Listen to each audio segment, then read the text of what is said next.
some more.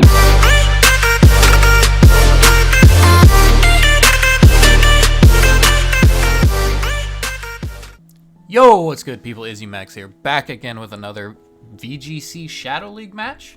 If you remember from last week, we narrowly got a victory in the face of a weakness policy, Aegislash.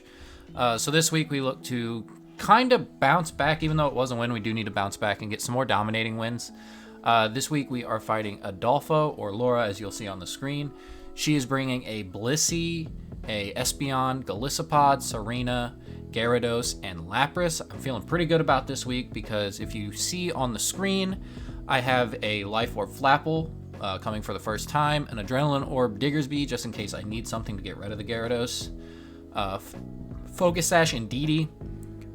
Choice Specs Raichu in electric terrain can literally KO almost anything. Electric Seed Pincurchin, I just needed an item. I didn't really want to be AV this week. And then a Choice Band Darmanitan. So that's the squad we're going to rock with this week. And for game one, I really considered leading Flapple, but I ended up leaning towards the Indeedee Darmanitan. If the Gyarados wasn't Intimidate, Darmanitan can do a lot of work to it. If it is Intimidate, I know what my game plan is going into game two. I thought about bringing double terrain in the back, but I thought Flapple was just going to be more potent. The Blissey was actually kind of terrifying, just because if it starts getting set up with minimizes or anything of the sorts, I know I'm kind of in trouble. So we see the Golisopod and Gyarados lead. So Indeedee was correct, but we do see that the Gyarados is Intimidate. So the Darmanitan is not going to be doing as much damage as I hope.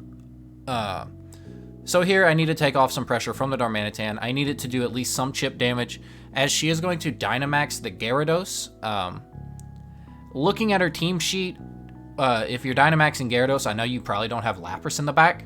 So that's actually a big plus for what I want to do late game. So here's the Follow Me, and I'm just going to Banded Rock Slide. Does half to the Golisopod. It would have done half to the Gyarados. But Golisopod's going to have to emergency exit out, and she is actually going to switch into the Blissey. So this is kind of where a small problem starts to arise, as now he's going for the max Steel Spikes into Indeedee, boosting the really poor defensive Blissey. So the Blissey is now starting to get defense boosts, and that's not really what I want to see. So I'm going to continue firing off hits. I kind of want the Darmanitan off the field, as weird as that sounds, so I'm going to go ahead and attack with the Indeedee. It shows me that my Indeedee is actually faster than the Gyarados, which is kind of weird because I don't have any speed in my Gyarados or in my Indeedee. So here comes the Icy Wind, and it is going to knock out the Indeedee. So my lead is completely gone. We are down 2-4, which is kind of in a rough spot, but now I have my Specs Raichu and my Life Orb Flapple. And this is kind of the position that I really wanted to be in, kind of the position where I wish I would have started.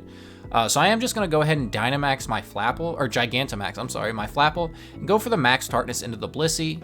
Of course, I think this is probably going to be doing the most damage to the Blissey. It's still not going to be taking too much from a Specs Rising Voltage, especially since I'm not in electric terrain, so Flapple was definitely my play here, as the Rising Voltage is going to be able to knock out the Gyarados.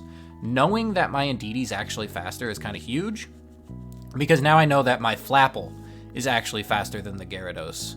So here, the Blissey takes some big damage, and now you're going to knock the Raichu down in speed tiers. So now it is at -1, but everything that she has is kind of slower than Raichu anyway.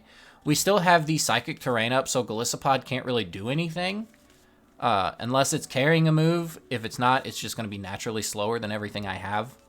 So I'm kind of in a really, really good spot here. The Rising Voltage is going to be able to knock out the Golisopod. And now the Max Tartness is just going to knock out the Blissey. So we put ourselves back into a very dominating fashion. Even though we lost our first two Mons very quickly, I was really able to recapture the momentum with my two main offensive threats in this game, and this is just going to be a wrap up here. Psychic goes into the Flapple as it eats it decently well. Espeon can hit really, really hard, and it is just going to go down there to the Darkness and Rising Voltage. So we get through game 1 relatively well. We did lose our first 2 mons, but in game 2, I decided I'm going to go full-fledged terrain. I thought about bringing Darmanitan in the back for after I get done dealing with the Gyarados, but if she is still bringing the Espeon, Darmanitan's not really going to be what I want. So I'm just going to go full-fledged terrain. Indeedee is very important for checking the Golisopod, and then the Pincurchin is there since I do know that the Blissey has Icy Wind. Pincurchin's really going to help me stabilize in the speed tiers that I really need to be in. So when Raichu's even at -2 speed, it is still at neutral, technically, in the electric terrain. So I lead with the Raichu Indeedee, expecting the Golisopod lead again. Intimidate, not important to these 2 mons. And looking at this, I'm just going to be clicking Rising Voltage for the rest of the game, pretty much. And I'm going to switch Pincurchin in. So I'm not sure. I know from game 1 that I've seen that the Gyarados is weakness policy. I don't know how bulky it is because I know it is extremely slow. So I went ahead and set up my electric terrain, hoping to one-shot the Gyarados, but she actually ends up switching in Espeon, and Espeon gets knocked down to Sash. So this is super, super important, as here comes the Icy Wind. So now Raichu is technically at +1 speed, so I know I'm still faster than the Espeon. But I'm just going to Rising Voltage into Blissey and hopefully get the Sucker Punch. This could have been risky if she was trying to set up like a Trick Room.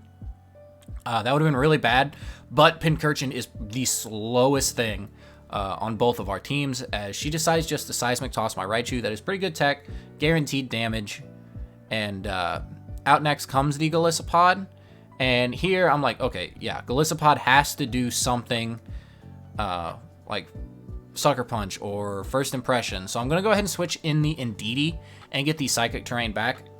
I'm telling you now, double terrain and being able to control those at your pace is so, so strong. So here comes the Rising Voltage. It was a crit.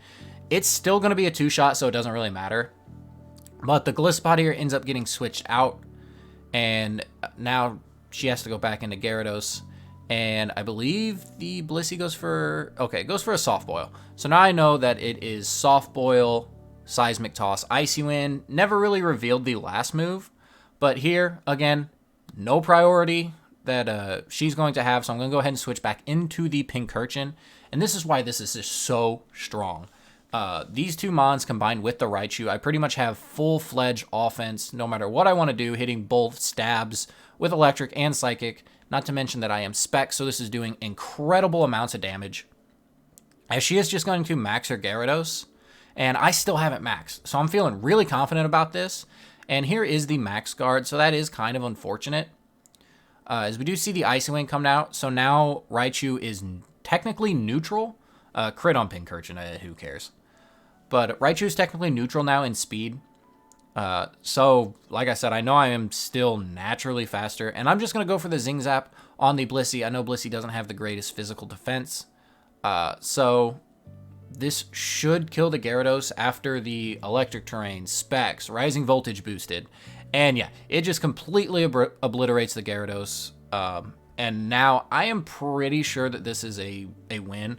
All she has left is a Golisopod, who is at basically 1 HP, and a Blissey who really can't do too much damage. We just now seen that it is Rocky Helmet Blissey.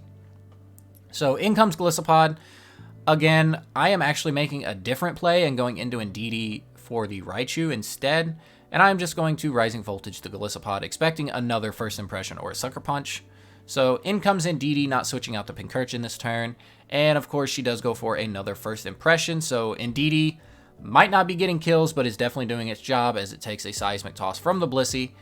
And I just knock out the Golisopod here. And she is going to end up forfeiting the match, which is understandable. Blissey really can't do anything.